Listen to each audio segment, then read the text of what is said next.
Some days, life hits you so hard you wonder if you'll ever find your footing again. Henry Delaney knew that feeling well, losing his daughter, had left him raising his 3-year-old grandson alone, working 2 jobs just to keep food on the table. When his estranged father died and left him nothing but a rusted shipping container on 20 acres of forgotten farmland, the whole town of Cedar Ridge laughed. Here was a man barely scraping by, and his father's final gift looked like junk.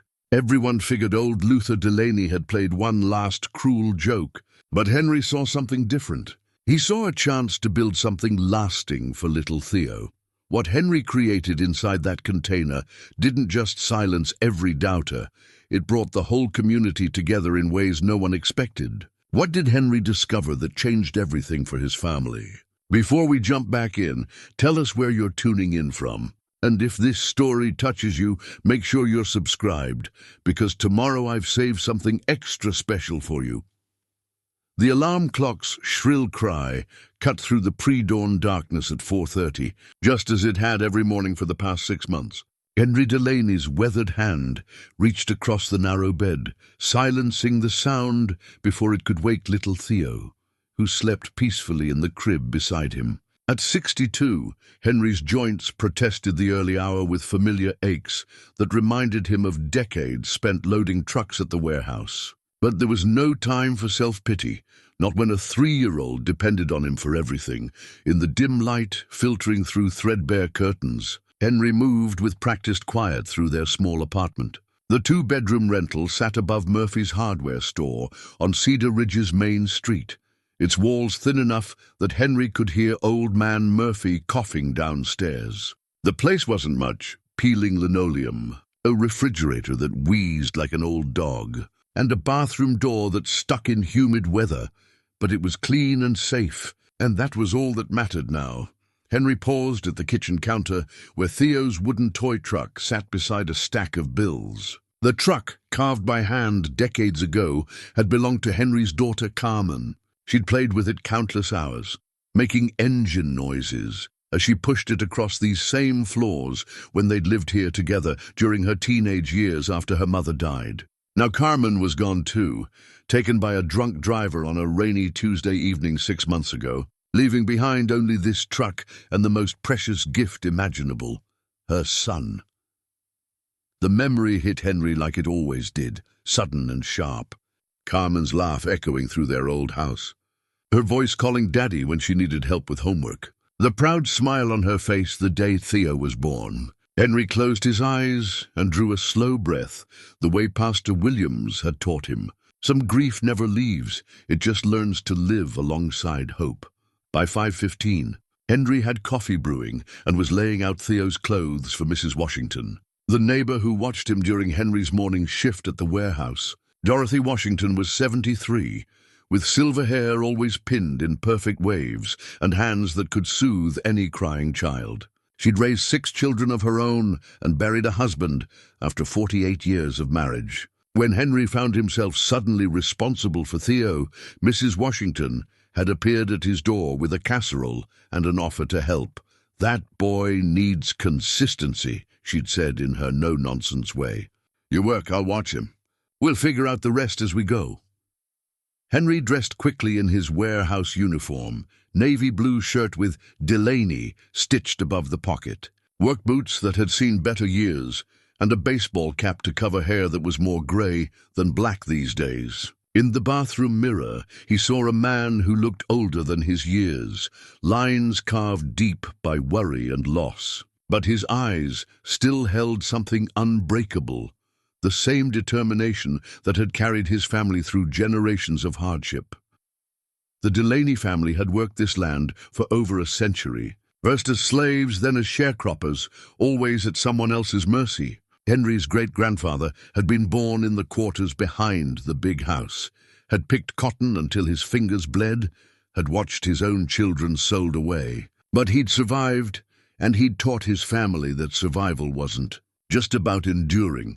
It was about maintaining dignity, no matter what the world threw at. Henry's grandfather, had sharecropped the same acres, where that shipping container now sat, raising tobacco and corn on land he'd never owned.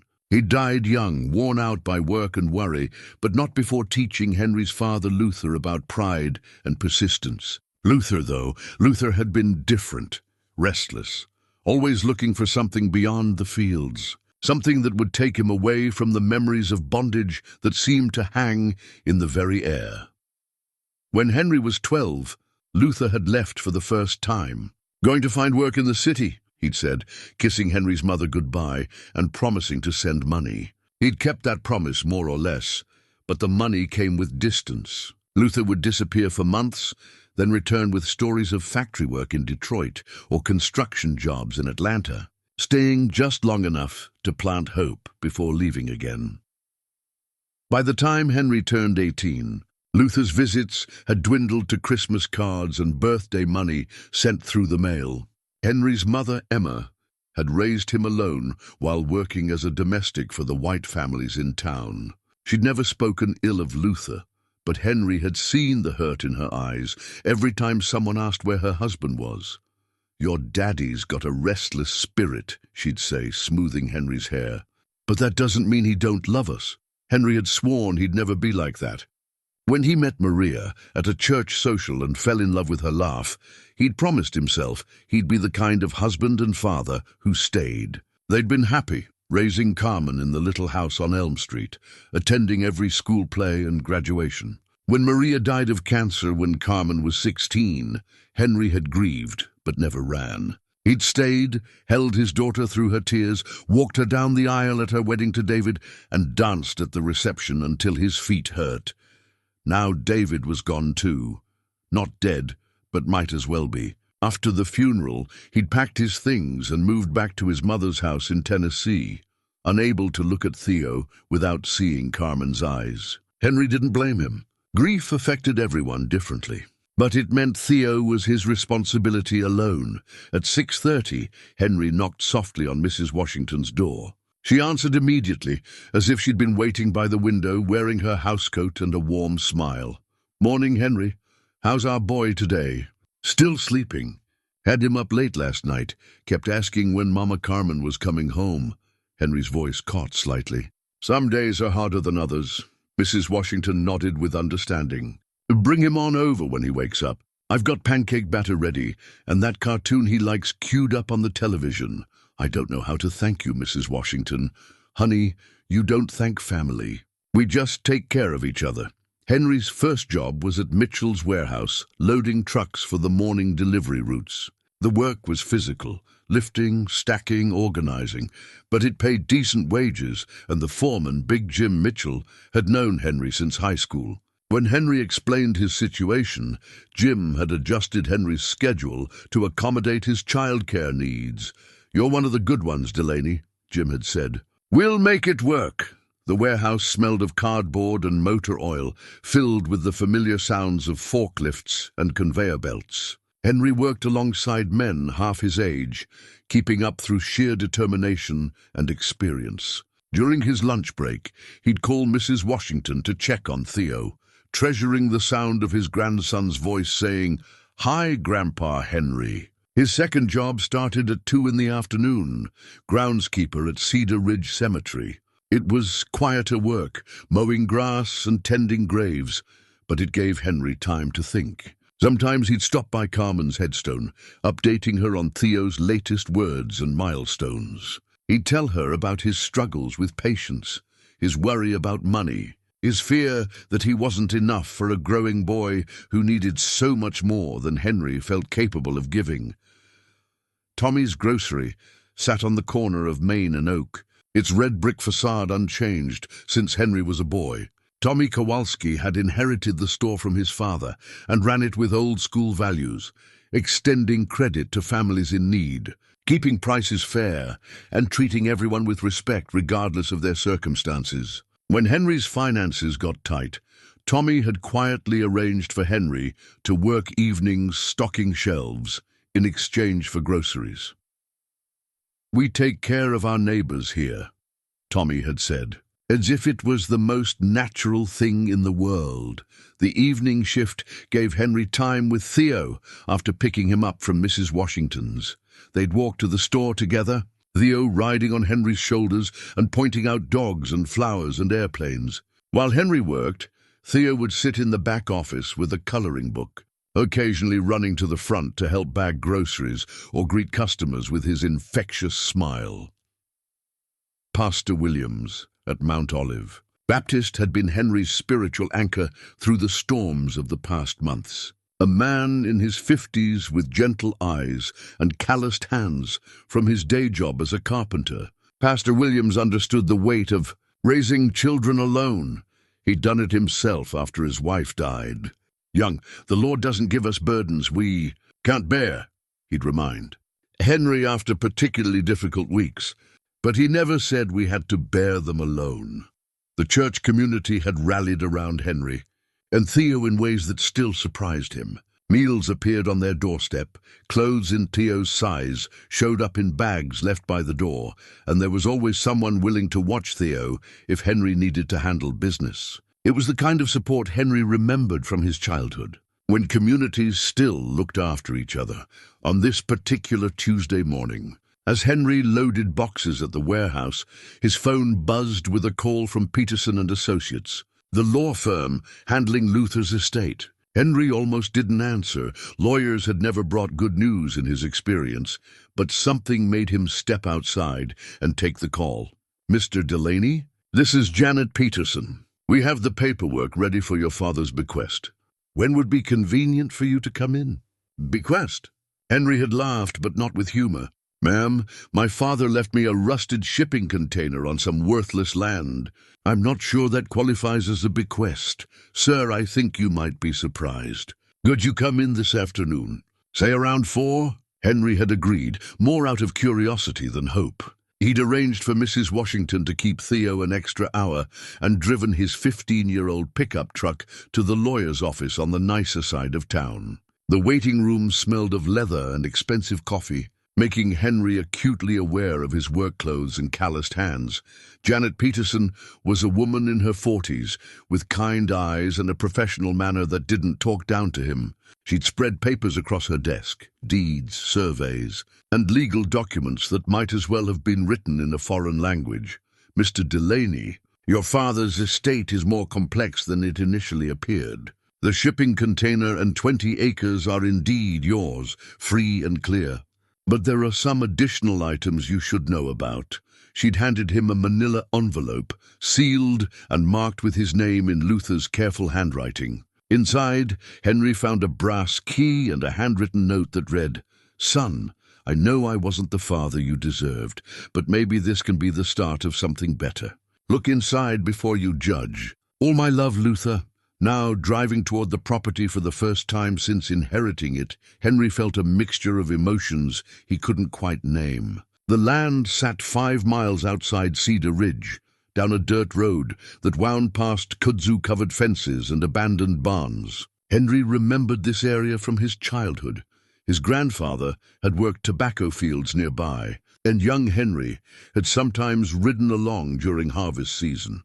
The shipping container sat in a clearing surrounded by oak trees, looking exactly as shabby as Henry remembered. Rust stained its blue sides, and weeds grew tall around its base. But as Henry parked the truck and walked closer, he noticed details he'd missed before. The container had been positioned to face east, catching the morning sun. Someone had cleared a path to the door and installed a proper lock. The ground around it had been leveled and covered with gravel.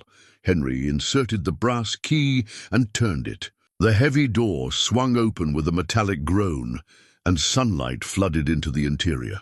What Henry saw inside would change everything he thought he knew about his father and himself. The afternoon sun streamed through the open container door, illuminating what Henry had expected to be empty space filled with junk. Instead, he found himself staring at something that defied every assumption he'd made about his father's final gift. The container had been transformed into a workshop, not the chaotic jumble of a casual hobbyist, but the organized workspace of a man with vision and purpose. Tools hung in precise rows along one wall, each one clean and properly maintained. Handsaws, levels, measuring tapes, and chisels occupied designated spaces marked with careful lettering. A sturdy workbench stretched along the back wall, its surface worn smooth by use but immaculately clean. Boxes of nails, screws, and hardware were labeled and sorted by size. This wasn't junk, this was preparation. "Grandpa Henry, what's in the big box?" Henry turned to find Theo beside him, having climbed out of his car seat and wandered over with the fearless curiosity of a 3-year-old. Henry had been so stunned by the container's contents that he'd forgotten his grandson was waiting in the truck. "I'm not sure yet, little man. Want to help me explore?" Theo clapped his hands and stepped carefully through the doorway, his eyes wide with wonder. To him, this wasn't a shipping container. It was a magical cave filled with interesting things to discover. Henry moved deeper into the space, Theo's small hand warm in his. In the center of the workspace sat a large wooden crate marked "For Henry" in Luther's distinctive handwriting. Henry pried off the lid with a crowbar from the tool wall, revealing carefully wrapped bundles and a leather-bound notebook lying on top. The notebook's cover was worn soft with handling, and when Henry opened it, he found page after page of his father's handwriting. But these weren't random notes. They were architectural plans, detailed drawings, and step-by-step instructions for converting the shipping container into something extraordinary.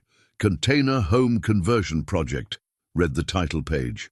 "For my son Henry and his family." Henry's hands trembled as he turned the pages. Luther had designed a complete living space, bedroom, kitchen, bathroom, and living area, all fitted ingeniously into the container's dimensions. Every measurement was precise, every angle calculated.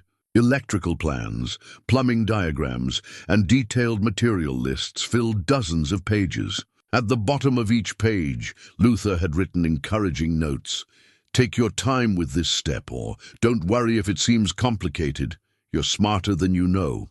Look, Grandpa Henry." Theo had discovered a bundle wrapped in soft cloth. When Henry unwrapped it, he found quilted fabric squares in deep blues and earth tones, each one hand-stitched with intricate patterns he recognized from childhood memories. These were pieces from his great-grandmother's quilts, the same quilts that had covered Henry as a boy, sewn from scraps and remnants, but creating something beautiful and warm. His great-grandmother, Ruth, had been a master quilter, her fingers flying over fabric even in her 80s. Henry remembered sitting beside her as she worked, listening to stories about the old days, about ancestors who had quilted by candlelight in slave cabins, creating beauty from whatever materials they could find. "These are special. Theo, my great-grandmother made these with her own hands." Theo touched the fabric reverently, somehow understanding its importance even at his young age. Henry continued exploring the crate's contents, each discovery more surprising than the last. Luther had collected family photographs Henry had never seen: his parents' wedding day, Henry's first steps, Christmas mornings from decades past. There were letters tied with ribbon, documents in protective sleeves, and small treasures wrapped with care. At the bottom of the crate, Henry found another notebook. This one simply labeled "Journal." The first entry was dated 15 years ago, shortly after Henry's mother had died. "Emma is gone," Luther had written in his careful script. "I wasn't there when she passed, and that shame will follow me to my grave. But I can't change the past. I can only try to do better by Henry and his family. This project is my way of saying all the things I never knew how to say in person." Henry sank onto a wooden stool, the journal heavy in his hands. Entry after entry revealed a man who had watched Henry's life from a distance, celebrating his marriage to Maria, mourning her death, taking pride in Carmen's accomplishments, and feeling helpless during Henry's struggles. Luther had driven by Henry's house countless times, but never stopped, convinced his presence would cause more pain than comfort. "I know he thinks I never cared," one entry read. "But caring and knowing how to show it are different things. My father never showed me love except through work, through providing and building and fixing. Maybe this is the only way I know how to love him back." The journal chronicled years of planning and preparation. Luther had studied tiny house designs, researched building codes, and slowly accumulated materials and tools. He'd learned plumbing and electrical work, taking classes at the community college in the next town over. Every entry showed a man trying to create something meaningful for a son he felt he'd failed. "Theo's going to need stability," read a recent entry. "Henry's doing his best, but 62 is old to be raising a 3-year-old alone. If this container home works out, they could live there while Henry saves money. No rent, just utilities. It's the least I can do." Henry's eyes burned with unshed tears. All these years he'd carried anger toward his father like a stone in his chest. Luther's absence during the difficult times, Maria's illness, Carmen's teenage struggles, the everyday challenges of single parenthood, had felt like abandonment. But this journal revealed a different truth. Luther had been present in his own way, working behind the scenes to create something that might help when it was needed most. "Grandpa Henry, are you sad?" Theo had noticed Henry's expression and was patting his grandfather's knee with concern. "No, little man, I'm not sad. I'm just surprised." Henry closed the journal and looked around the container with new eyes. This wasn't junk or a cruel joke. This was love expressed in the only language Luther knew, through careful preparation, through building something lasting, and through the hope that work and planning might somehow bridge the gap between intention and connection. But understanding Luther's motivation didn't make the project less daunting. Henry knew his way around basic household repairs, but converting a shipping container into a livable home was far beyond his experience. The electrical work alone would require permits and professional help. The plumbing would need to meet county codes. And then there were the physical demands. Henry was strong for his age, but this project would require months of heavy labor. The smart thing would be to sell everything. The tools alone were worth several $1,000s, and the materials Luther had stockpiled could pay for months of rent. Henry could use the money to secure their current situation, instead of gambling on a dream that might be too big for his abilities. "What do you think, Theo? Should we try to build a house in here?" Theo looked around the container with the serious expression he wore when considering important questions. At 3, he saw possibilities where adults saw problems. "Will it have a bedroom for me?" Henry consulted Luther's plans, finding detailed drawings of a child's sleeping nook complete with built-in toy storage and a small window positioned at a child's eye level. "It sure would. Look here. Your great-grandfather designed a special room just for little boys." Theo studied the drawings with intense concentration, tracing the lines with his finger. "Can we make it purple?" "Purple is my favorite color," Henry smiled, the first genuine smile he'd felt since opening Luther's journal. "I think we can make it any color you want." That evening, after returning Theo to Mrs. Washington and finishing his shift at the grocery store, Henry sat at his kitchen table with Luther's journal and a calculator. The numbers were intimidating. Even with the materials Luther had already purchased, the project would require additional supplies, permits, and professional help for the technical work. Henry's savings account held less than $800, enough for maybe 2 weeks of materials if he was careful. But as he reread Luther's notes and studied the detailed plans, Henry began to see something his father had embedded in every page: faith. Faith that Henry was capable of more than he believed. Faith that love could be expressed through sweat and determination. Faith that building something together, even across the barrier of death, might heal wounds that words had never touched. Henry closed the journal and made his decision. Tomorrow, he would start Luther's final project. Not because it was practical or financially sensible, but because it was what his father had prepared for, what Theo deserved, and what Henry needed to do to finally understand the man who had loved him from a distance for so many years. Saturday morning arrived grey and humid, with the kind of thick air that promised afternoon thunderstorms. Henry woke before his alarm, his mind already focused on the work ahead. Theo was spending the weekend with Mrs. Washington, their usual arrangement that gave Henry time for projects and errands while providing Theo with the kind of grandmother, vigor every child deserved, Henry drove to the container, site with a thermos of coffee and Luther's journal. Feeling a mixture of excitement and intimidation he hadn't experienced since his first day at the warehouse decades ago. The morning light revealed details he'd missed during his initial exploration. The way Luther had positioned the container to take advantage of natural drainage. The careful placement of a gravel pad that would prevent moisture issues. The mature oak trees that would provide shade during summer afternoons. Inside the container, Henry spread Luther's plans across the workbench and began the methodical process of understanding his father's vision. The conversion would happen in phases, with each step building on the previous work. First insulation and interior framing, then electrical and plumbing rough-ins. After that, drywall, flooring, and the finished work that would transform bare metal into a home. Luther had thought of everything. His material lists included not just quantities and specifications, but explanations of why each choice mattered. Use closed-cell foam insulation, one note read. Costs more upfront, but prevents condensation and mold, critical in a metal structure. Another notation explained his window placement. East-facing for morning light, south-facing for winter warmth, north-facing to prevent overheating in summer. Henry started with the cleaning and organizing that would make everything else possible.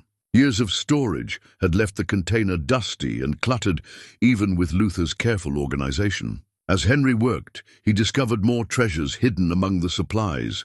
A small wooden box containing his baby teeth, report cards from elementary school, and a Father's Day card he'd made in second grade with a crayon drawing of two stick figures holding hands. The card nearly undid him. In childish handwriting, he'd written, "To the best daddy in the world," above a drawing that showed him and Luther standing together. Henry had no memory of making the card, no recollection of ever seeing Luther as the best daddy in any context. But Luther had kept it, preserved it, treasured it enough to include it among his most important possessions. By noon, Henry had cleared enough space to begin the real work. Luther's first step was installing ventilation fans, critical for preventing moisture buildup in the metal structure. The instructions were detailed, but assumed knowledge Henry didn't possess. Terms like CFM rating and backdraft damper meant nothing to him, but Luther had anticipated this, including a glossary of technical terms and their meanings. Henry measured twice and cut once, following his father's careful diagrams. The work was slow but satisfying, each completed step building his confidence for the next challenge. When he made mistakes, and he made several, Luther's notes provided guidance. If the hole is too big, don't panic. Use a larger flange or patch with sheet metal. Perfection isn't the goal, functionality is. The afternoon brought Tommy Kowalski to the site, his pickup truck loaded with cold beer and curiosity. Henry had mentioned the project during his grocery store shifts, and Tommy had insisted on seeing what Luther's final joke looked like up close. "Well, I'll be damned," Tommy said, stepping inside the container and examining Henry's morning work. "This isn't what I expected." Tommy was a practical man who'd built his own house and maintained the grocery store's infrastructure for 30 years. His approval meant something. Your old man knew what he was doing. "Look at this electrical panel, commercial grade, sized for the full conversion. And this plumbing rough-in plan. Whoever drew this understood building codes." Henry showed Tommy the journal, explaining Luther's long-term planning and preparation. Tommy read through several pages, whistling softly at the thoroughness of the documentation. "Henry, this is professional-level work. Your father didn't just dream this up. He studied it, planned it, designed it like an architect. You know what this is worth if you did it right?" Henry had focused so much on the emotional aspects of the project that he hadn't considered its practical value. Tommy's questions made him think differently about what he was attempting to build. A container home this size, properly converted, could be worth $60,000 to $80,000. Maybe more, depending on finishes and location. And the best part, it's yours free and clear. No mortgage, no rent, just utilities and maintenance. The financial implications were staggering. If Henry could complete the conversion, he and Theo would have a debt-free place to live. The money currently going to rent could fund Theo's education, build an emergency fund, maybe even allow Henry to reduce his working hours and spend more time with his grandson. But Tommy also provided a reality check about the challenges ahead. The electrical work will need professional installation and inspection. Same with the plumbing. You can do the rough work, but final connections need to be done by licensed contractors. And you'll need building permits from the county, which means dealing with inspectors and code requirements. Henry's enthusiasm dimmed slightly as Tommy outlined the bureaucratic hurdles and professional costs involved. Even with Luther's careful preparation, the project would require thousands of dollars in permits, inspections, and contracted work. "Don't look so discouraged," Tommy said, clapping Henry on the shoulder. "I know the building inspector, Jim Morrison, goes to our church. He's fair and reasonable, especially when people are trying to do things right. And my brother-in-law is an electrician, owes me a favor from when I helped him through his divorce. We can make this work." Tommy's offer of connections and support reminded Henry of the community networks that had sustained his family for generations. In rural areas, people still believed in helping neighbors, in sharing resources and expertise, in the idea that everyone's success strengthened the whole community. As the afternoon wore on, Henry found himself falling into the rhythm of physical work. His body remembered the satisfaction of building something with his hands, the way problems could be solved through careful measurement and patient effort. This was different from his warehouse job. Instead of moving other people's goods, he was creating something permanent, something that would outlast him and provide for Theo's future. When Mrs. Washington brought Theo by around 5 o'clock, the little boy ran straight to the container with excitement that made all of Henry's doubts seem foolish. "Grandpa Henry, is this our new house?" "Well, it's going to be a house. We have a lot of work to do first." Theo examined Henry's progress with the serious attention of a quality inspector, nodding approvingly at the ventilation fans and asking thoughtful questions about where his bed would go and whether there would be room for his toys. Mrs. Washington studied Luther's plans with the eye of someone who had managed 6 children and understood the importance of functional living spaces. "This is well thought out," she said finally. "Luther always was clever with his hands, even as a boy. I remember him building tree houses that were stronger than some people's actual houses.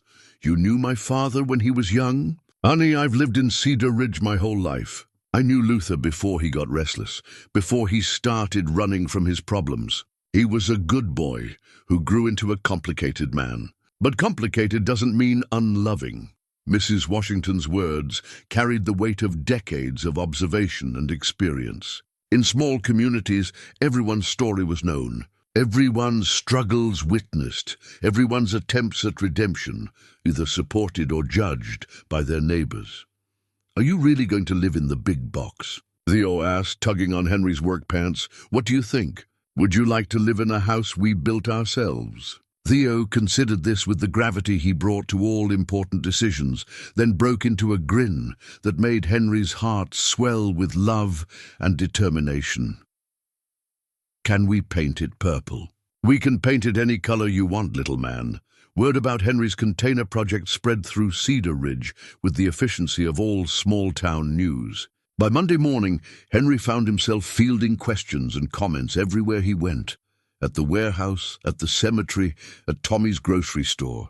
The reactions ranged from skeptical amusement to genuine curiosity, but most people seemed intrigued by the idea of transforming what they'd assumed was junk into something useful.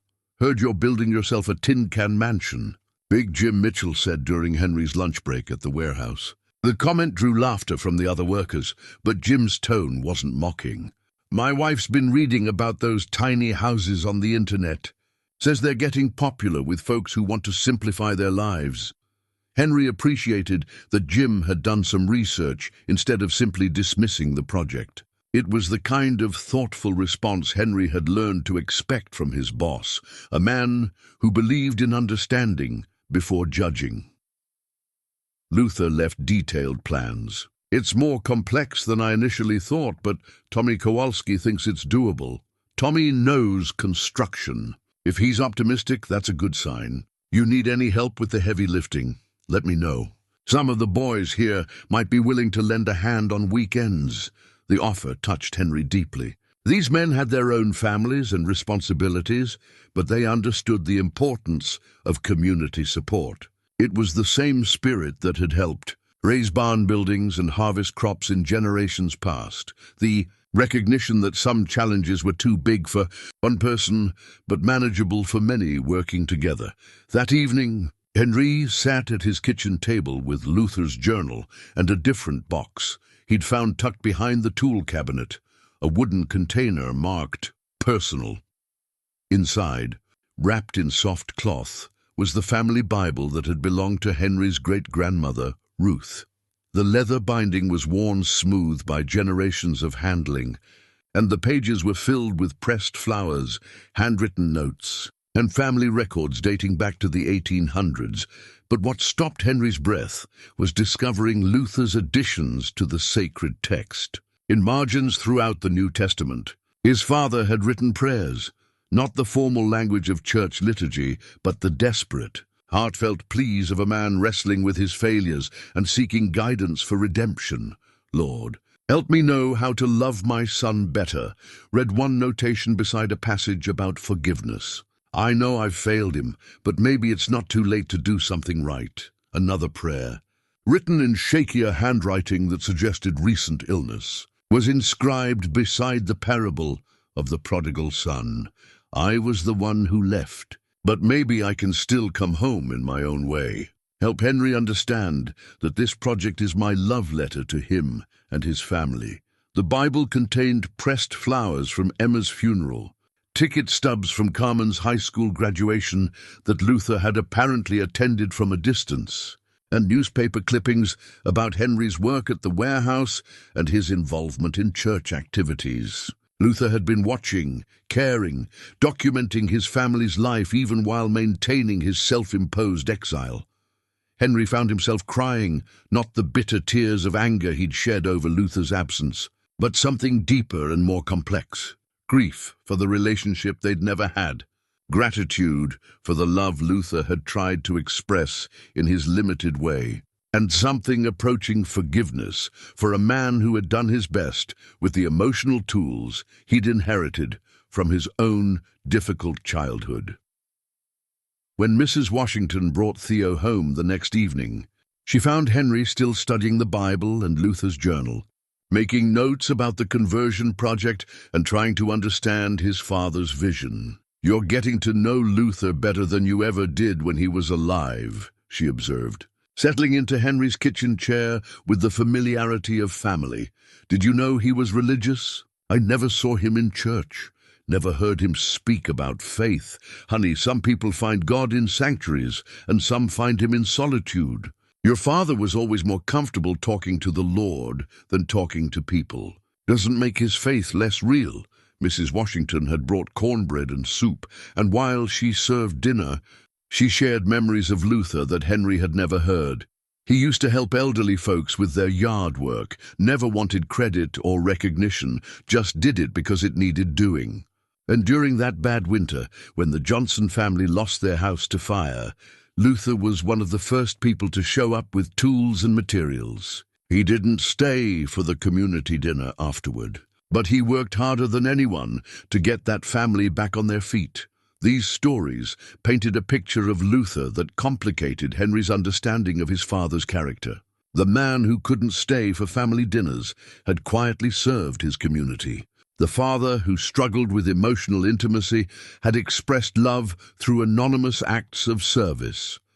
Over the following weeks, Henry established a routine that balanced his work responsibilities with progress on the container conversion. Early mornings at the warehouse, afternoons at the cemetery, evenings with Theo, and weekends working on the project with growing confidence and skill.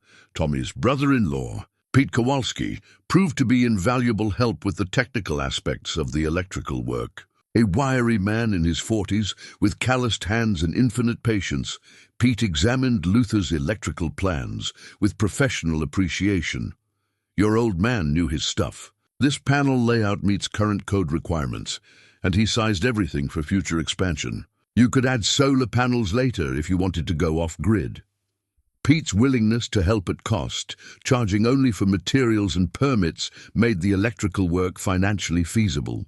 More importantly, his expertise gave Henry confidence that Luther's vision could become reality without compromising safety or legal requirements. The first major milestone came when Henry successfully installed the insulation system Luther had designed. The closed-cell foam filled every gap and crevice, creating a thermal barrier that would keep the container comfortable year-round. It was tedious work that required precision and patience. But when Henry stepped back to examine the completed walls, he felt a surge of pride he hadn't experienced since Carmen's graduation. Annie Rodriguez first appeared at the container site on a Thursday afternoon in late October, driving up in a modest sedan with hardware store logos on the side. Henry was installing window frames when he heard her car door close, and he looked up to see a woman in her mid-50s with graying hair pulled back in a practical ponytail and eyes that seemed to take in everything at once. "Mr. Delaney, I'm Annie Rodriguez from Preston Hardware. Tommy Kowalski said you might need some specialized fasteners for your project."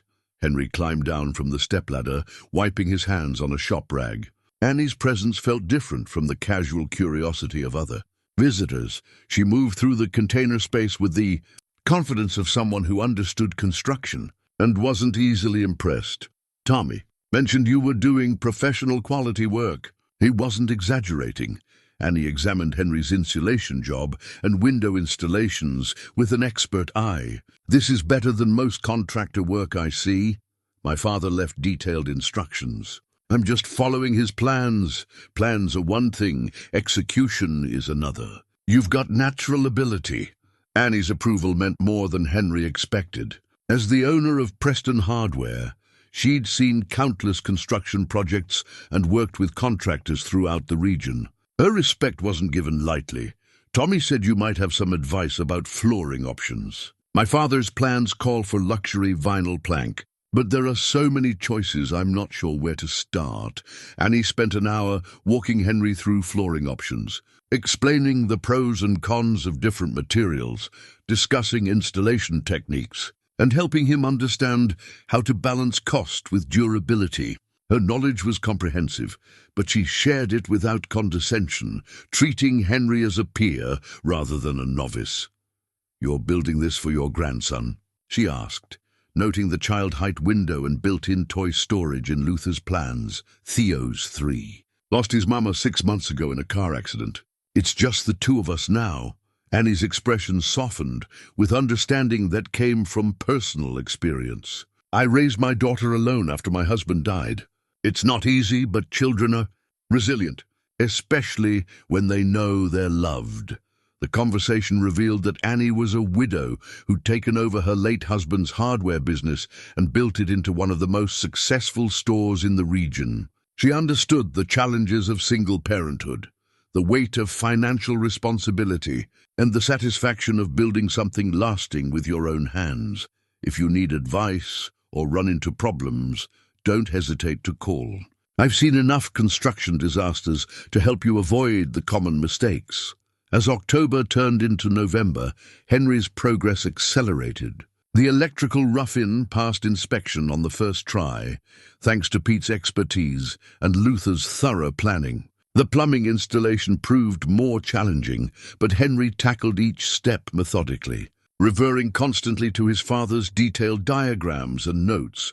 Theo's enthusiasm for the project never wavered. He spent weekend hours at the site, helping with simple tasks like sorting screws or handing Henry tools. His constant questions and observations reminded Henry why the work mattered, not just as a housing solution or a tribute to Luther, but as a foundation for Theo's future security and stability. "When will we live in our house, Grandpa Henry?" "Soon, little man." We need to finish the inside work first, walls and floors, and all the things that make a house comfortable. Will there be room for my trucks? There will be a special place for all your toys, and a bed just your size, and windows so you can see the birds in the morning. Theo's acceptance of the container as their house helped Henry envision the project's completion. Through a child's eyes, the metal walls and industrial origins didn't matter. What mattered was that they were building something together, creating a place where they belonged. The first frost of November arrived on a Tuesday morning, painting the oak trees around the container site with silver and reminding Henry that winter was approaching faster than his construction timeline. He'd hoped to have the interior walls completed by now, but each phase of the project revealed new complexities that Luther's plans addressed, but didn't make easier to execute. Inside the container, Henry had uncovered another of his father's treasures, a hand-forged iron cross that had belonged to Henry's great-great-grandfather, Moses Delaney. The cross was simple but beautiful, its surface bearing the marks of hammer and fire, created by hands that had learned blacksmithing during the transition from slavery to freedom. A note in Luther's handwriting explained its significance. Moses made this after emancipation, when he had the right to practice his faith openly. He said iron was strong like faith. It could be bent but never broken. Henry held the cross with reverence, understanding that he was touching a piece of his family's journey from bondage to independence. Moses had been born enslaved, but died a landowner, passing down not just property, but the belief that dignity could be forged from the hardest circumstances. The cross now had a place of honor in the container home's design. Luther had planned a small shelf, where it would catch the morning light through the east-facing window. The discovery led Henry to seek out more family history from Mrs. Washington, whose memory stretched back to stories her own grandmother had shared about the old days. Over cups of coffee while Theo napped, she painted pictures of ancestors Henry had never known. Men and women who had survived slavery, Reconstruction, and the Jim Crow era, through determination and mutual support. Your great-great-grandmother, Sarah, was a midwife who delivered half the babies in this county. Black and white, Mrs. Washington explained. Never learned to read, but she knew more about healing than most doctors. And your great-grandfather, Samuel, was the first black man to own property in this area after the war. Bought 20 acres with money he saved doing carpentry work. The same 20 acres where the container sits now. Part of them. Your family has deep roots in this soil. Henry, that land isn't just Luther's gift to you, it's your inheritance from generations of people who believed in building something lasting for their children. This context gave new meaning to Henry's work on the container. He wasn't just following Luther's plans, he was continuing a family tradition of creating stability and security through skilled labor and careful planning. The container home represented the latest chapter in a story that stretched back over a century, connecting him to ancestors who had built homes from whatever materials they could obtain and created beauty from scraps and remnants. The construction work had also begun attracting attention from beyond Cedar Ridge. Annie Rodriguez mentioned that several customers had asked about container conversions after hearing about Henry's project. A reporter from the regional newspaper had called, wanting to feature the story in their weekend edition. Even the county building inspector, Jim Morrison, had expressed interest in seeing the completed conversion as a potential model for affordable housing initiatives. You're doing something important here, Morrison had told Henry during the plumbing inspection. Housing costs are pricing families out of home ownership, but projects like this show there are alternatives. If this works out well, it could inspire other people to think creatively about their living situations. Henry hadn't considered the broader implications of his work, but Morrison's comments made him realize that Luther's vision extended beyond their family. The container home represented a different approach to housing, one that prioritized functionality over size. craftsmanship over luxury, and environmental responsibility over consumption. November brought new challenges in the form of permit complications and code requirements that Luther's plans had anticipated, but couldn't completely resolve. The county required an engineer's stamp on the structural modifications, which meant additional costs and delays. The septic system needed updating to handle the container home's specific requirements, and the electrical connection to the main grid required coordination with the power company that could take weeks to arrange. Each obstacle tested Henry's commitment to the project and his growing understanding of why Luther had spent years planning every detail. These weren't problems that could be solved with hammer and nails. They required patience, persistence, and the kind of bureaucratic navigation that made Henry grateful for Tommy's connections and Annie's advice. "Don't get discouraged," Annie told him during one of her increasingly frequent visits to the site. "Every construction project hits roadblocks. The difference between successful builders and failed ones is persistence." Annie's encouragement meant more to Henry than he wanted to admit. Over the weeks, their conversations had evolved from purely technical discussions about construction materials to more personal exchanges about their experiences with loss, single parenthood, and the challenge of building new lives after tragedy. Henry found himself looking forward to her visits, appreciating not just her expertise, but her company. "How did you manage it?" Henry asked one afternoon as they took a break from installing drywall. "Running a business while raising a daughter alone? One day at a time, mostly. Some days were harder than others, but Maria gave my life purpose when everything else felt impossible. Children have a way of demanding the best from us, even when we don't think we have anything left to give." Henry understood exactly what she meant. Theo's presence had forced him to keep moving forward when grief might have otherwise paralyzed him. The little boy's needs, his questions, his innocent faith that Grandpa Henry could handle anything, these daily requirements had provided structure and motivation during the darkest months after Carmen's death. By late November, Henry had completed the interior framing and was ready to begin the finish work that would transform the container from a construction project into a livable space. The walls were ready for paint, the flooring could be installed, and the kitchen cabinets Luther had designed could finally be built and installed.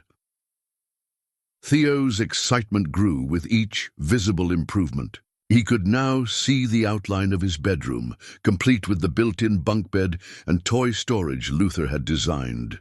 The main living area was taking shape, with carefully planned sight lines that would allow supervision and conversation, while maintaining distinct spaces for different activities. "It's starting to look like a real house," Theo announced during one of his weekend visits to the site. "It's always been a real house," Henry replied. "We just had to help it remember what it wanted to be." The work had changed Henry in ways he hadn't expected. His hands had remembered skills he'd forgotten. His confidence had grown with each completed task, and his understanding of Luther had deepened through the daily application of his father's careful instructions. The container project had become more than housing construction. It was a form of communication across the barrier of death. A way of understanding love that had been expressed through preparation rather than presence. As winter approached and the major construction phases neared completion, Henry began to envision the life he and Theo could build in their container home. No rent payments would mean more time together and less financial stress. The land around the container could accommodate gardens, play areas, and maybe even the workshop Henry had always dreamed of having. Most importantly, Theo would grow up knowing that his family had built something permanent, something that connected him to generations of ancestors who had created homes and stability through their own skilled labor and determination. December arrived with an unexpected warmth that allowed Henry to continue working outdoors longer than usual. But it also brought a discovery that would challenge everything he thought he understood about his father's motivations. While installing the kitchen cabinets Luther had pre-built and stored in a separate shed, Henry found a small wooden box hidden behind the cabinet backs, marked only with the date of Carmen's funeral. Inside the box was a vintage harmonica, its chrome surface worn smooth by years of handling, along with a collection of sheet music and handwritten song lists. But what took Henry's breath away was finding a series of small notebooks filled with observations, written in Luther's careful script, detailed accounts of Henry's family life witnessed from a distance. November 15th, Henry walking Theo to the park. The boy rides on his shoulders and points at everything: birds, clouds, other children. Henry is patient, stopping to examine whatever catches Theo's attention. He's a natural father, better than I ever was. December 3rd, watched Henry's Christmas light display from the street. He hung them the same way Emma used to, careful and even, making sure every bulb worked before declaring the job finished. Carmen would have loved seeing Theo's reaction to the colored lights. December 24th, Henry took Theo to Christmas Eve service. The boy fell asleep during the sermon, and Henry carried him out without waking him. I remember doing that with Henry when he was small, one of the few times I felt like I was doing fatherhood right. Entry after entry revealed that Luther had been a regular, invisible presence in Henry's neighborhood for years. He'd learned Henry's routines, celebrated his successes from afar, and worried about his struggles without ever offering direct help. The harmonica, it turned out, was Luther's companion during these observation sessions. He'd sit in his truck blocks away from Henry's house, playing softly while watching his son's family live the life Luther had never known how to join. The discovery was both heartwarming and heartbreaking. Henry could now picture his father sitting alone in his truck, playing melancholy songs while watching Theo learn to walk, witnessing Christmas mornings and birthday celebrations from a distance, caring deeply, but unable to bridge the gap his earlier absences had created. He used to play that thing when he was young, Mrs. Washington confirmed when Henry showed her the harmonica. Luther had real musical talent, could make that instrument sing songs that would make you cry. But after your mother got sick and he couldn't handle being helpless, he stopped playing around other people. Guess he found it again when he needed comfort. Mrs. Washington's words helped Henry understand his father's psychology better. Luther had dealt with emotional difficulty by creating physical distance, but he'd never stopped caring. The harmonica had been his way of processing feelings he couldn't express directly, and the detailed observations showed a man, desperate to remain connected to a family he'd convinced himself he'd failed too badly to rejoin. The discovery motivated Henry to work even harder on completing Luther's vision. The kitchen cabinets installed beautifully, their craftsmanship revealing Luther's skill with woodworking and attention to functional detail. Each cabinet was sized precisely for its intended purpose, with specialized storage for dishes, cookware, and the small appliances that would make the compact kitchen fully functional. Christmas week brought an unexpected visitor to the container site. David Martinez, Carmen's widower and Theo's father, drove up in a rental car while Henry was installing the last of the interior trim work. Henry hadn't seen his former son-in-law since the funeral, and the meeting stirred up complicated emotions about responsibility, grief, and family obligations. David looked older than his 32 years, his hair showing premature gray and his eyes carrying the haunted expression of someone still wrestling with profound loss. He stood awkwardly at the container's entrance, clearly uncertain about his reception. "Henry, I heard about your project from some mutual friends in Tennessee. Thought I should come see what you're building." Henry invited him inside, watching David's expression change from skepticism to amazement as he saw the nearly completed interior. Luther's design had transformed the industrial space into something that felt genuinely homey. Warm lighting, natural wood finishes, and carefully planned proportions that made the compact space feel larger and more comfortable than its actual dimensions suggested. "This is incredible. I had no idea a shipping container could become something like this." David's approval felt important, even though Henry hadn't realized he was seeking it. Carmen's husband had been an architect before grief derailed his career, and his professional appreciation validated the quality of Luther's design and Henry's execution. "Where's Theo?" David asked, and Henry heard both longing and uncertainty in the question. "With Mrs. Washington. We could go see him if you want." The reunion between David and Theo was awkward at first. 6 months is a long time in a 3-year-old's life, and Theo had adapted to seeing Henry as his primary parent. But children's capacity for love is unlimited, and within an hour, Theo was showing David his toy trucks and chattering about the big box house he and Grandpa Henry were building. David stayed for dinner at Mrs. Washington's invitation, and over pot roast and cornbread, he explained his long absence.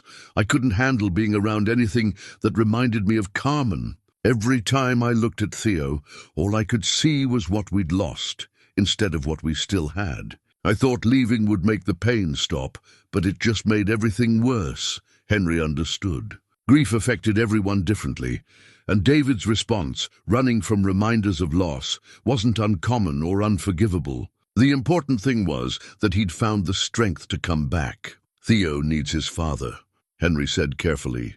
"But he also needs stability. If you're ready to be present, really present, then we can work something out." "But I won't let him be abandoned again." David nodded, accepting the conditions without argument. "I want to try. I know I have a lot to make up for, but seeing what you've built here, seeing how you've taken care of him, it makes me want to be better." They worked out an arrangement that would allow David to gradually rebuild his relationship with Theo while maintaining the stability Henry had provided. David would start with weekend visits, then longer stays, with the goal of eventually sharing custody in a way that served Theo's best interests. The conversation also revealed something Henry hadn't expected. David wanted to help complete the container home project. His architectural training meant he could assist with the final design details and help Henry tackle the more complex finish work. It was a way for him to contribute to Theo's security while rebuilding trust with Henry. "Your father-in-law designed this beautifully," David said, studying Luther's plans. "The proportions are perfect, and the flow between spaces is more sophisticated than most houses I've seen." He had real talent. Having David's professional validation of Luther's work felt like a gift Henry could offer his father's memory. Luther had never received recognition for his skills during his lifetime, but his careful planning and design expertise were finally getting the appreciation they deserved. As the year drew to a close, Henry reflected on how much had changed since that day in the lawyer's office when he'd first received Luther's key. The container project had evolved from a confusing inheritance into a bridge connecting past and future, loss and hope, solitude and community. The work had taught him about his father's love, strengthened his bond with Theo, introduced him to Annie's friendship and support, and now offered the possibility of healing the relationship between Theo and David. Most importantly, the container was nearly ready to become their home, a place where Theo could grow up knowing that his family created beautiful things from humble materials, that love could be expressed through careful preparation and skilled labor, and that sometimes the most valuable gifts come disguised as challenges that force us to discover our own capabilities.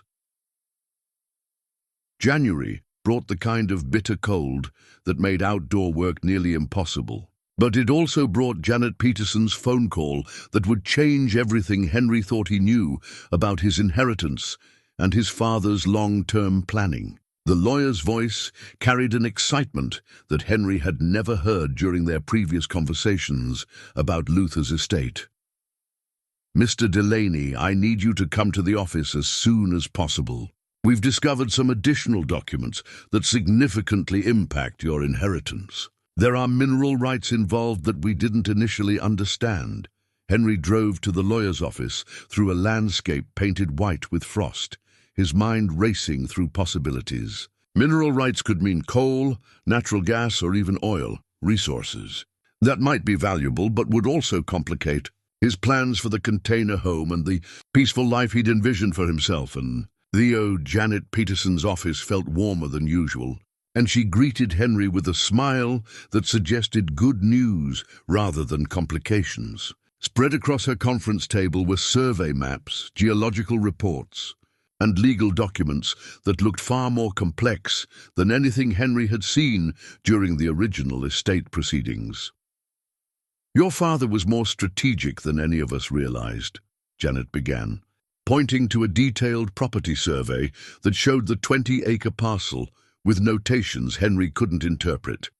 "These documents show that Luther systematically purchased mineral rights to this property over a period of 15 years, often buying them from absentee landowners who didn't realize their value."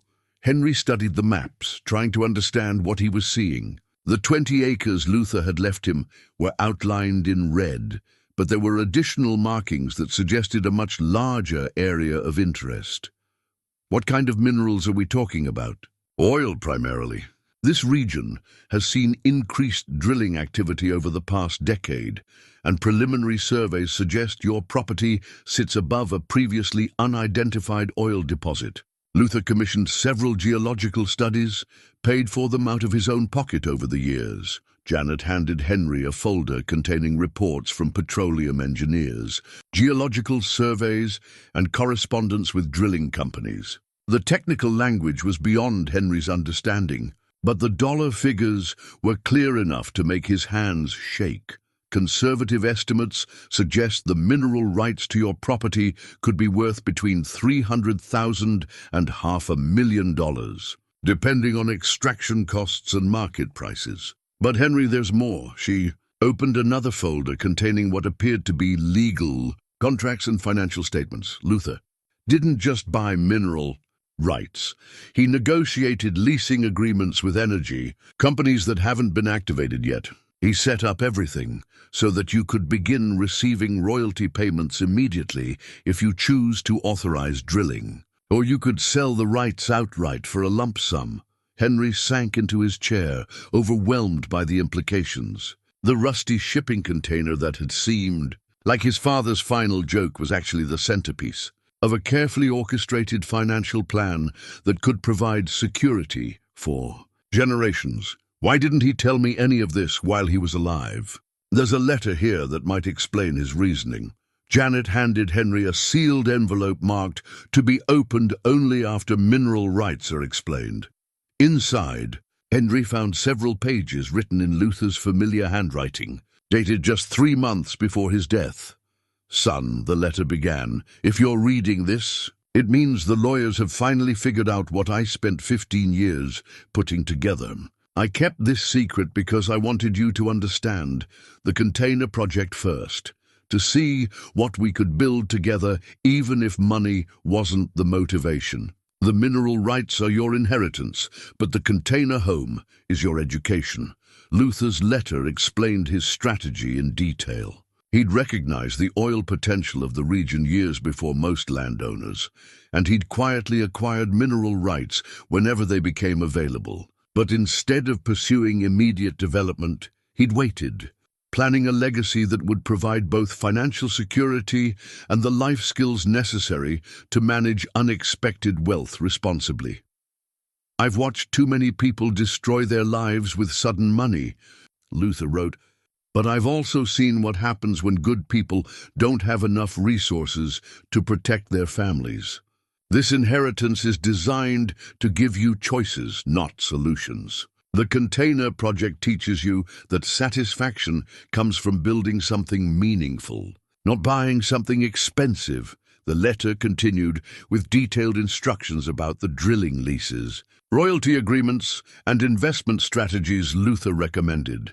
He'd consulted with financial advisors and tax attorneys to structure everything in ways that would minimize Theo's future tax burden and provide sustainable income rather than a temporary windfall. "The money will help, but it's not the real gift," Luther concluded. "The real gift is knowing you can create a good life for Theo through your own skills and effort. The mineral rights are just insurance that he'll always have opportunities, no matter what challenges come his way." Henry sat in Janet Peterson's office for over an hour, reading and rereading Luther's letter while trying to process the magnitude of what his father had accomplished. The shipping container had never been junk. It had been the first lesson in a comprehensive education about building wealth, managing resources, and creating lasting value through careful planning and skilled work. What happens if I don't want to authorize drilling? Henry asked eventually. That's entirely your choice. The rights are yours to develop, lease, or sell as you see fit. Luther structured everything to give you maximum flexibility. Henry drove back to the container site in a daze, stopping to pick up Theo from Mrs. Washington and trying to act normal while his mind reeled with the implications of Luther's revelations. The container home was nearly complete. Just final paint and floor finishing remained, but now it represented something entirely different than the modest shelter Henry had been building. "Grandpa Henry, you look funny," Theo observed from his car seat. "Are you sick?" "No, little man. I'm just thinking about some surprising news." At the container site, Henry stood with Theo in the nearly completed living space, trying to reconcile his mental image of their future with the possibilities Luther's mineral rights had created. The container home was beautiful, warm, functional, and filled with the love and craftsmanship that had gone into every detail. But it was also the foundation of something much larger than Henry had imagined.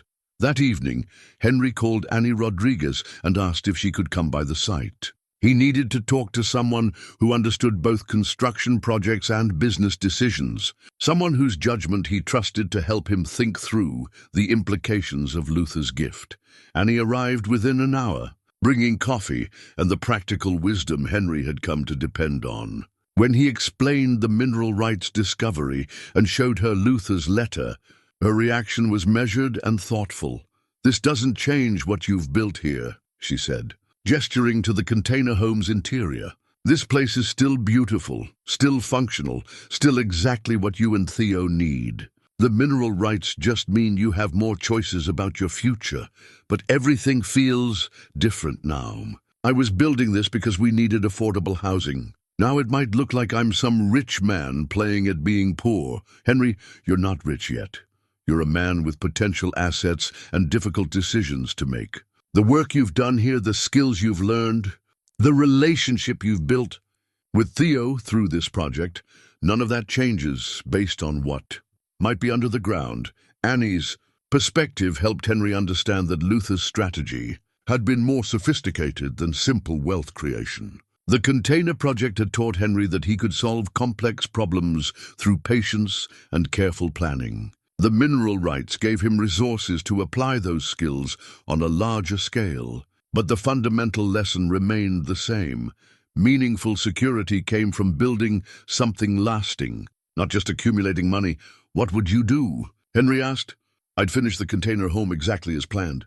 I'd move in with Theo and enjoy the satisfaction of living somewhere you built with your own hands. And then I'd take time to make thoughtful decisions about the mineral rights without rushing into anything just because the money's available." As Henry tucked Theo into bed that night in their old apartment, he realized that Luther's most important gift wasn't the mineral rights or even the container home.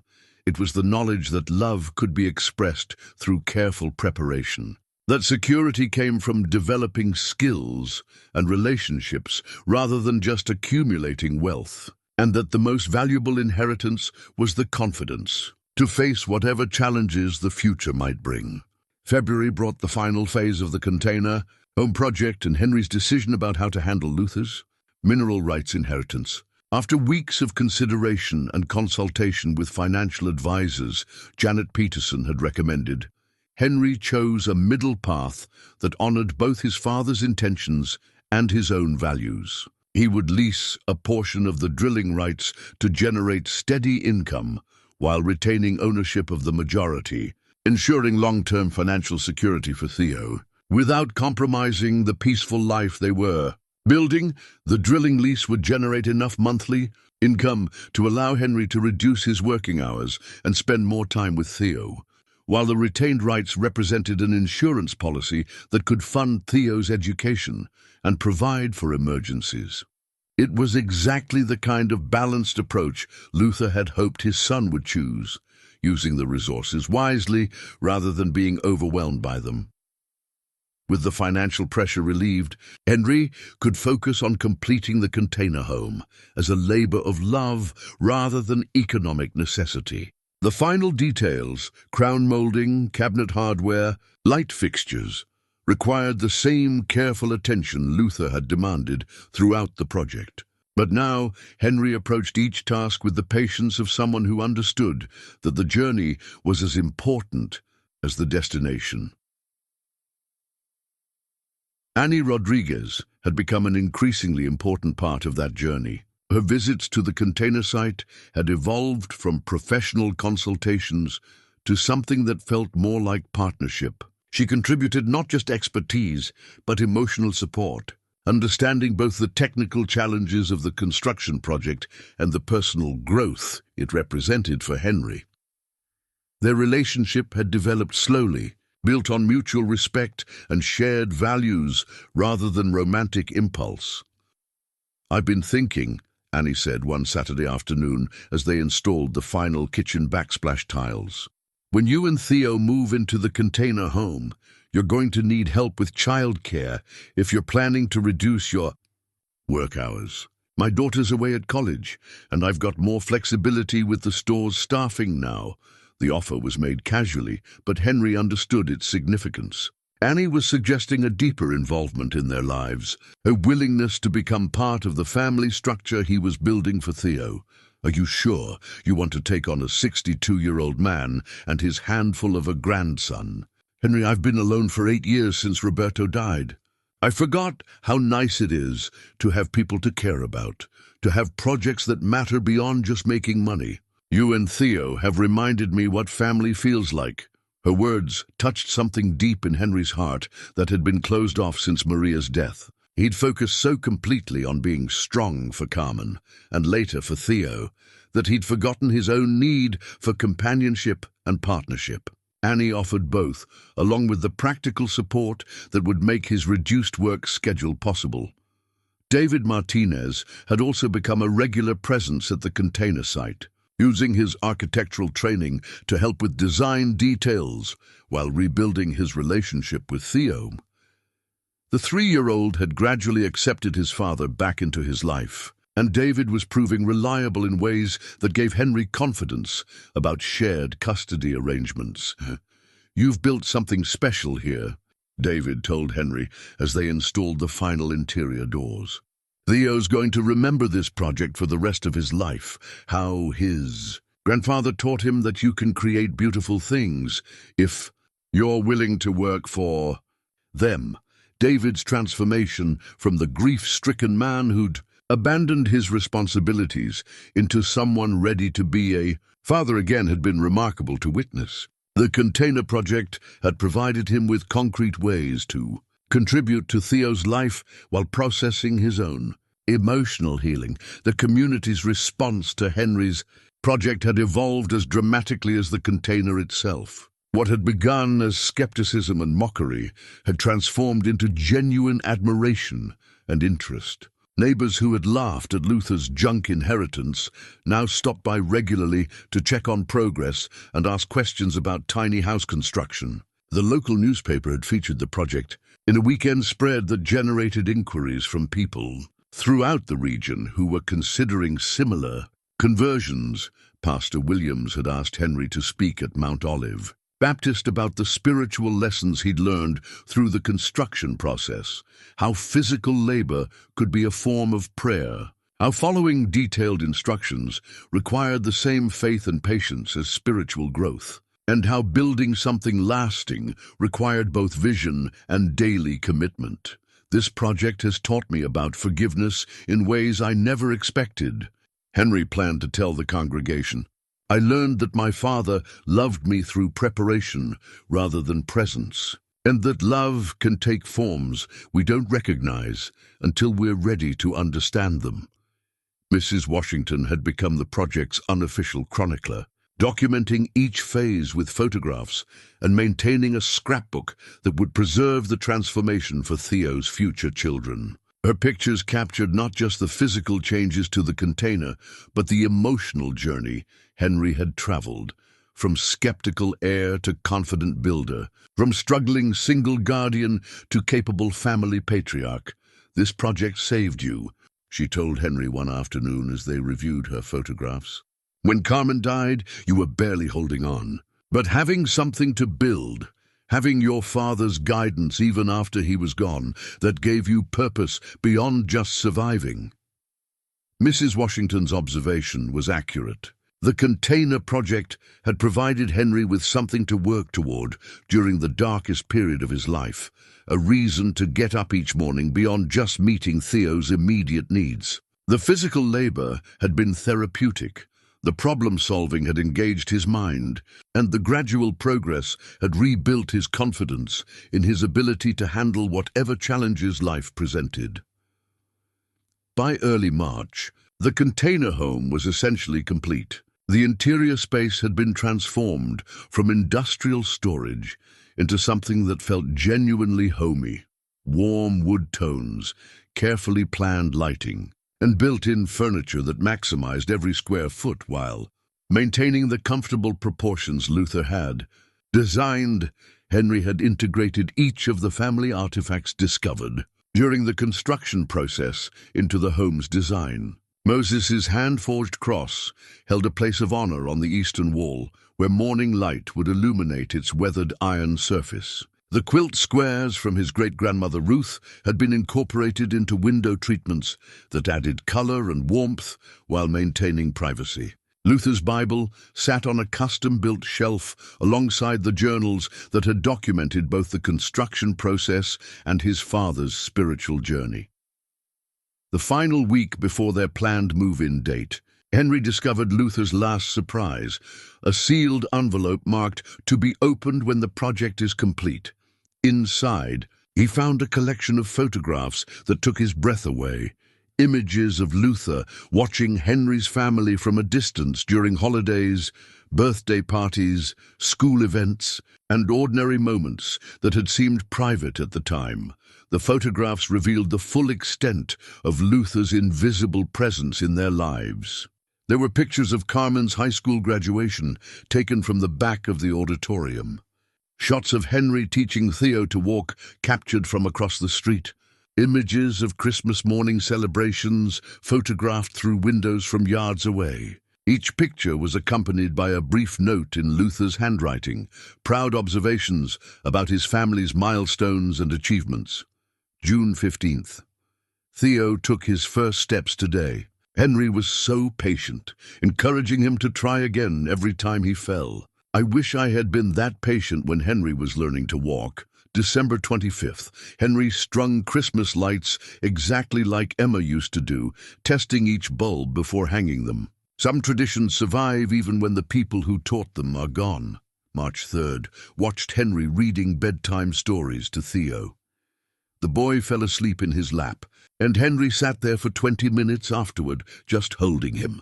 "He's the father I never learned to be." The photographs created a complex emotional response in Henry.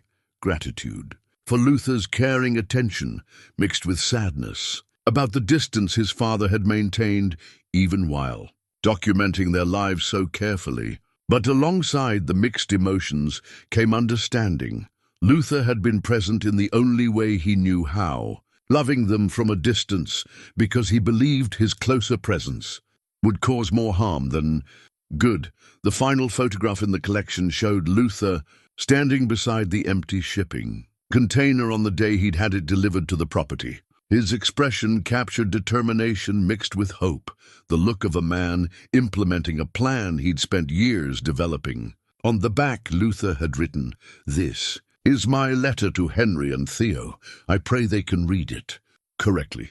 Henry now understood that every aspect of the container project had been Luther's way of communicating across the barriers of time, death, and emotional distance. The detailed plans were conversations about problem-solving and persistence. The carefully selected tools were lessons about taking pride in craftsmanship.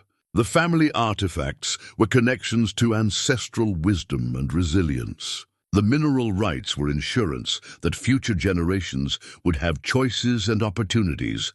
Most importantly, the entire project was Luther's way of saying that love could be expressed through preparation and planning, that fathers could care for their children's futures even when they struggled with emotional presence in the moment, and that some gifts required time and understanding to be properly appreciated. Henry spent the final days before moving in, writing his own letter to Theo, not for immediate reading, but for the future, when his grandson might face his own challenges with family relationships and need to understand how love could take unexpected forms. The letter would join Luther's journals and photographs as part of the family's documented history, ensuring that lessons learned through the container project would be available to future generations who might need similar guidance. Annie helped Henry pack their belongings from the apartment above, Murphy's hardware store, carefully wrapping Carmen's photographs and Theo's toys while discussing their plans for the container home's first few months. She would maintain her own place initially, but spend increasing amounts of time at the container site, helping with Theo's care and supporting Henry's transition to reduced working hours. "Are you nervous about the change?" She asked as they loaded boxes into Henry's pickup truck, excited more than nervous. "This feels like the end of one chapter and the beginning of something new, not just a different place to live, but a different way of thinking about what's possible." Tommy Kowalski organized a community celebration for the container home's completion, understanding that Henry's project represented something significant for the entire neighborhood. The transformation from mockery to admiration reflected the community's own growth in understanding alternative approaches to housing, family, and the expression of love across generational boundaries. "You've given all of us a new way to think about inheritance and family responsibility," Tommy told Henry. "Your father's gift wasn't just money or property, it was education and empowerment. That's something every parent can learn from." The celebration was planned for the following Saturday, when Henry and Theo would officially move into their container home and open it for community viewing. It would mark not just the completion of construction, but the culmination of Henry's journey from skeptical heir to confident family patriarch, from struggling single guardian to someone capable of providing both emotional security and financial stability for his grandson's future. Saturday morning dawned clear and warm, with the kind of spring weather that made everyone in Cedar Ridge want to spend time outdoors. Henry woke early in the apartment above Murphy's hardware store for the last time, watching Theo sleep peacefully in the crib that had been their arrangement for nearly a year. By afternoon, they would be sleeping in their own container home, beginning a new chapter that had seemed impossible when Luther first left them his rusty inheritance. Annie arrived at 8 o'clock with coffee and breakfast sandwiches, ready to help with the final preparations for both the move and the community celebration Tommy had organized. Her presence had become so natural over the past months that Theo greeted her with the casual affection he showed family members, chattering about their big moving day while she helped him get dressed. "Are you ready for everyone to see what you've built?" Annie asked as they loaded the last boxes into Henry's pickup truck. "I'm ready for Theo to have a real home. Everything else is just conversation." The drive to the container site felt different this morning, not the journey to a construction project, but the arrival at home. Henry parked beside the container and sat for a moment, remembering the day he'd first opened the door and discovered Luther's workshop. The tools and plans that had seemed so overwhelming just 8 months ago. Now the same space held their furniture, their belongings, and the promise of stability that had driven every decision since Carmen's death.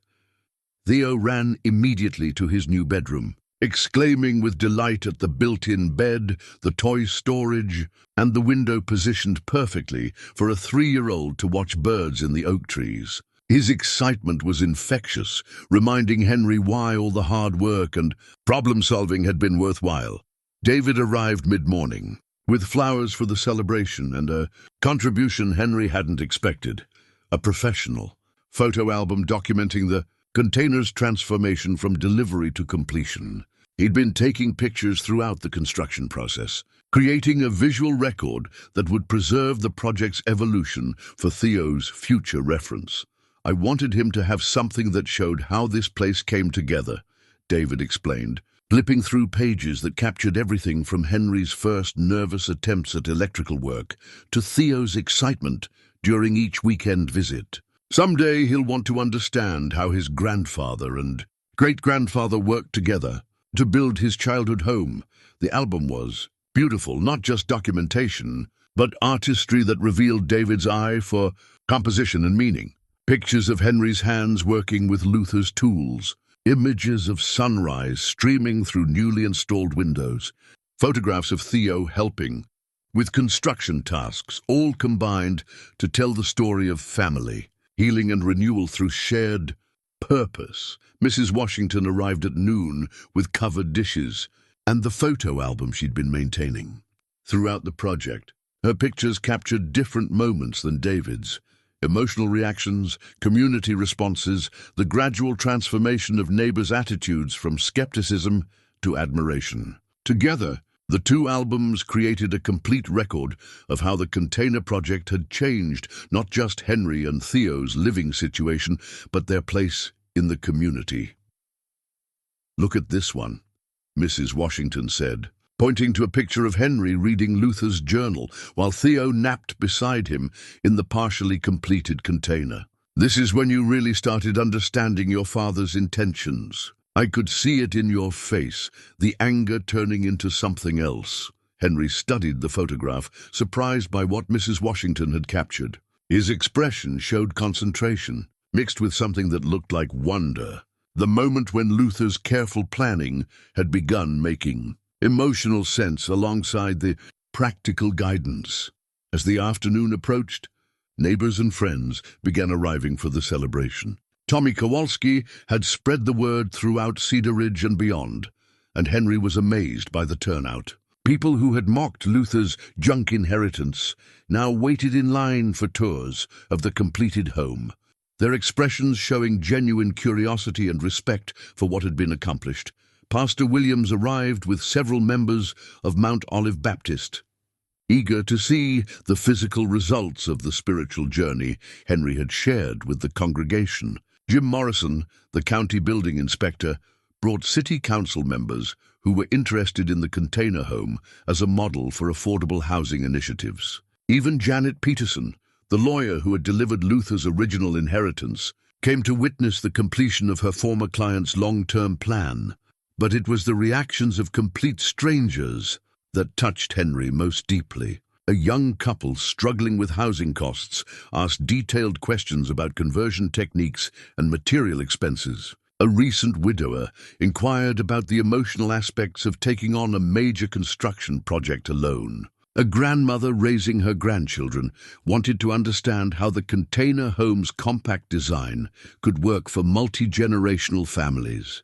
"You've given people hope," Annie observed as they watched the steady stream of visitors examining every detail of the container's interior. Not just hope for affordable housing, but hope that they can solve their own problems if they're willing to learn and work. Henry realized that Luther's project had accomplished something beyond providing housing for his immediate family. The container home had become a demonstration that ordinary people could create extraordinary results through patience, planning, and persistence, exactly the lesson Luther had embedded in every page of his detailed instructions. As the afternoon celebration reached its peak, Henry found himself standing outside the container home with a crowd of nearly 50 people gathered around him, waiting for him to share the story behind the project. He held Luther's final letter, the time capsule message. Janet Peterson had discovered sealed in the lawyer's files with instructions to open it only after the container home was completed and occupied. "Before I read this," Henry began, his voice carrying clearly in the spring air, "I want everyone to understand what this project really represents. 8 months ago, I thought my father had left me a practical joke, a rusty shipping container that seemed worthless. But Luther had spent 15 years planning every detail of what you see here, preparing a gift that would teach me things I never knew I needed to learn. Henry broke the seal on Luther's final envelope and unfolded several pages of his father's familiar handwriting. Dated just days before Luther's death, "My dear son," Henry read aloud, "if you are reading this letter, it means you have completed our project and are living in the home we built together. I know I was never the father you deserved, present for your childhood, supportive during your struggles, or helpful when you needed guidance most. But I hope this container conversion has shown you that love can take many forms, and sometimes the most meaningful gifts require time and understanding to be properly appreciated." The crowd listened in complete silence as Henry continued reading Luther's words, which revealed the full scope of his father's planning and the depth of his love for a family he'd felt too ashamed to approach directly. "I watched you raise Carmen with such patience and wisdom, and I saw how you supported Maria through her illness without ever running away from the difficulty. You were the husband and father I never learned to be, and I was proud of you, even though I never found the courage to say so. When Carmen died and you took responsibility for Theo, I knew you would need more than my admiration. You would need practical support and financial security." Henry's voice caught slightly as he read Luther's explanation of the mineral rights and financial planning that had accompanied the container project. "The oil rights will provide income, but the container home will provide something more important, proof that you can create solutions to any problem life presents. Theo will grow up knowing that his family builds what they need instead of waiting for someone else to provide it. That knowledge is worth more than any amount of money." Luther's letter continued with specific messages for Theo, advice about managing the mineral rights income, and detailed instructions about maintaining and potentially expanding the container home as their family's needs changed over time. But it was Luther's final paragraph that brought tears to Henry's eyes and moved several people in the crowd to reach for handkerchiefs. "I know I never told you I loved you often enough, and I know my absences caused pain I can never undo. But I hope this project shows you that I was thinking about your future every day, planning ways to help even when I couldn't figure out how to be present. Every tool in that workshop was chosen with your hands in mind. Every detail in those plans was designed for your family's needs. Every dollar spent on mineral rights was invested in Theo's opportunities. This container home is my way of saying all the things I never knew how to say in person, that I love you, that I believe in your capabilities, and that I trust you to build a better life for yourself and Theo than I ever managed to create." The letter concluded with Luther's signature and a postscript that made Henry smile through his tears. "P.S. Tell Theo that great-grandparents can love from heaven just as much as they loved from a distance on earth. That container bedroom was designed specifically for a little boy who deserves to know he's cherished." As Henry folded Luther's letter, Pastor Williams stepped forward to offer a blessing for the container home and the family it would shelter. His words captured the spiritual dimensions of what had been accomplished, the way physical labor could become an act of faith, how following detailed instructions required trust in someone else's vision, and how building something lasting created connections across generations. And he moved to Henry's side during the blessing, taking his hand in a gesture that felt natural and right. Theo stood between them, his small fingers clutching David's hand, while Mrs. Washington placed her arm around all of them. The group formed an unlikely but complete family, unit connected not by traditional blood relationships, but by shared commitment to each other's welfare and happiness. Tommy Kowalski had arranged for a photographer from the regional newspaper to document the celebration, understanding that Henry's story represented something larger than individual success. The container home had become a symbol of creative problem-solving, family resilience, and the kind of community support that made difficult projects possible. But for Henry, the most meaningful moment came when the crowd began to disperse, and he found himself alone with Theo inside their new home.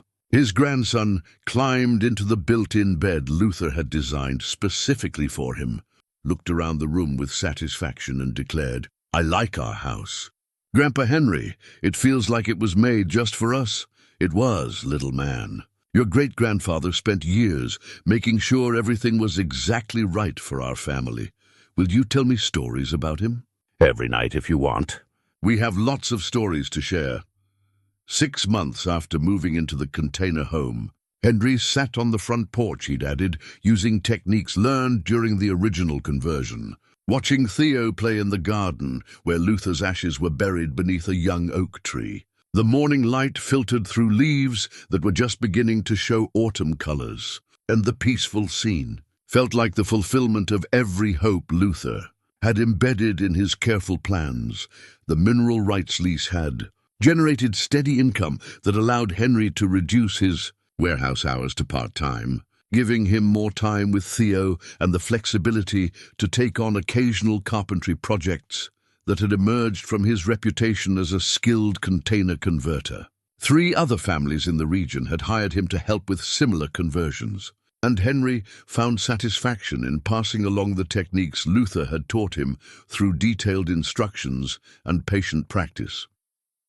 Annie had officially moved into the container home 3 months ago, bringing her own furniture and belongings to create a space that felt genuinely shared rather than simply occupied. Her presence had transformed the container from Henry's project into their family's foundation, and Theo had adapted to calling her Mama Annie with the easy acceptance that children showed when adults proved reliable and loving.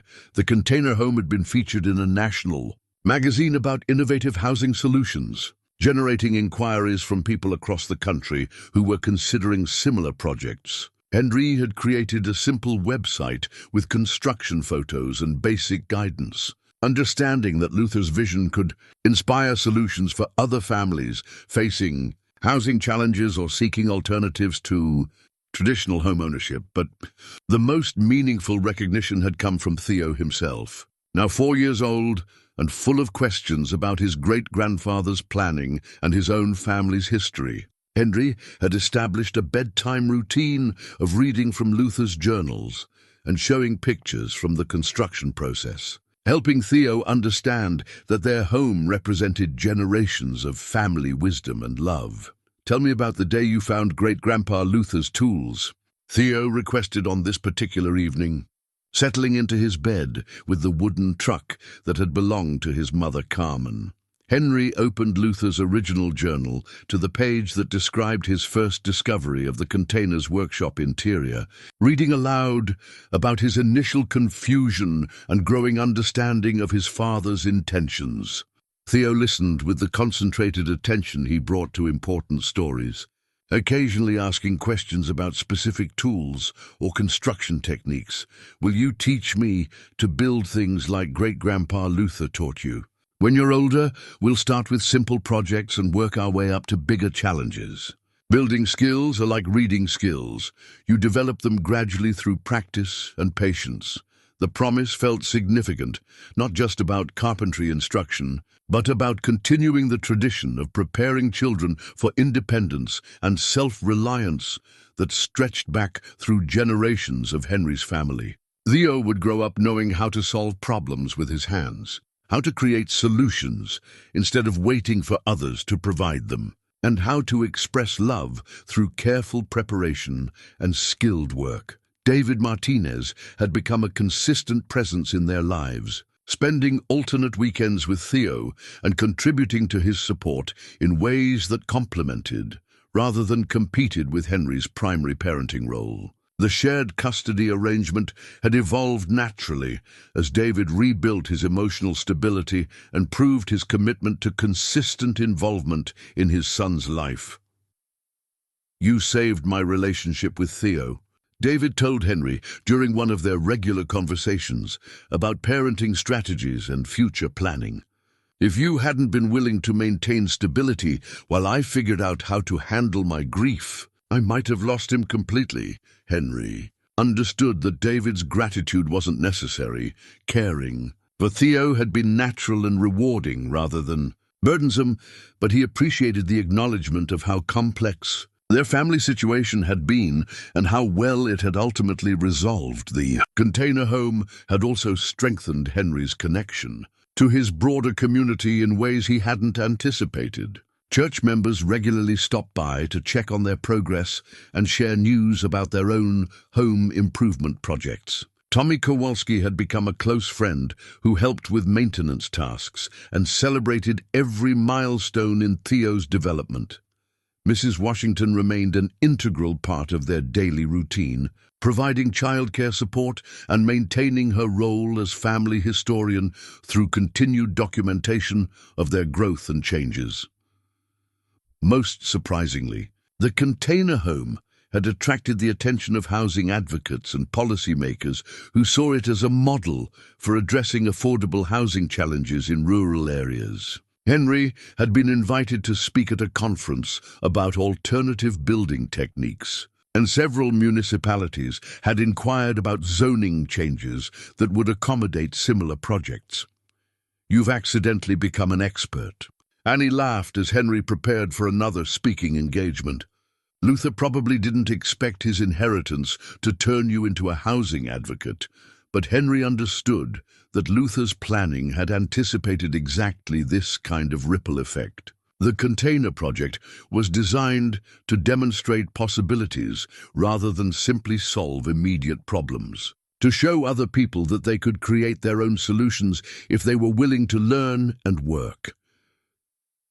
On this October evening, as Henry tucked Theo into the bed Luther had designed specifically for a beloved great-grandson, he reflected on how completely their lives had been transformed by his father's patient preparation and careful planning. The rusty shipping container that had seemed like a cruel joke had become the foundation for financial security, family stability, and community connection that would influence Theo's entire life. "Grandpa Henry," Theo said sleepily, "do you think great-grandpa Luther can see our house from heaven?" Henry considered the question seriously, looking around the room that captured Luther's love in every carefully planned detail. The window, positioned for a child's view of the oak trees. The built-in storage designed for small hands. The reading nook where grandfather and grandson shared stories every night. "I think he can see it perfectly, little man. And I think he's proud of what we built together." Theo smiled and closed his eyes, surrounded by the security and love that Luther had worked 15 years to create. Outside, the wind moved through the oak leaves with a sound like whispered blessings, and Henry knew that some gifts truly were designed to last for generations.